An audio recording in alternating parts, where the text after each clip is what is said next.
Hey guys, and welcome to another video. Today I want to talk a little bit about the addiction to thoughts, and this is something that I think most of us are experiencing, and that we can become very addicted to the thought world. And to a lot of us, if you go through trauma and if we are sensitive, especially, we can go into this fantasy world, a world of dreams. You can say a lot of kids go into this. If I remember when I was a child that I dreamt a lot, like I daydreamed a lot. I was very distant, and I ran away into fantasies, really. And I did that as an escape because I thought like reality was too harsh, like reality wasn't exciting enough. I was sitting at the school bench. I just wanted to play all the time. And you can say that the fantasy aspect of that was pretty beautiful. There's nothing wrong about that. But the problem is when we get lost in the fantasy and we get addicted to it, and we can't tell fantasy from reality. We can't tell the thought world from what's actually happening, right? So my challenge to you is to notice when you are in thoughts, when you are lost in thoughts. That's the challenge, really. It gets easier with practice, and especially when we start to taste the peace of the present moment.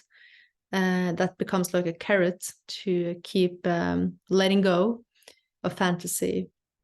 And after awakening, we can sense that the kind of fantasies that we have been running away into, and I had all these sorts of, like, I was at different planets, I was at different destinations. I dreamt, like I escaped into thoughts. I think I was in the thought world like 90% of the time, not present with what happened, right? So I think it's quite common. But after awakening, I just couldn't do it anymore. Like the flavor of the fantasy didn't really give me anything anymore. It wasn't able to catch me in the same sense after awakening, especially since I knew it wasn't real, right? And it's much more fun to live now. It's much more fun to be with what is than to create a dream reality. But that's what, the soul or source, the I am, does. It forgets and it lulls itself into this fantasy dream world with a character, and then it wakes up. And the dream, like if you have had a dream at night and you wake up and you try to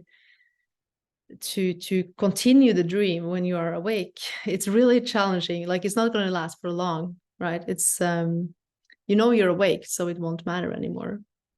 And it's kind of the same when we wake up from the thought world, when we are awake, like when we're not sleeping. Doesn't have the same flavor, and it doesn't have the same hold on us, but it can still be a strong addiction afterwards.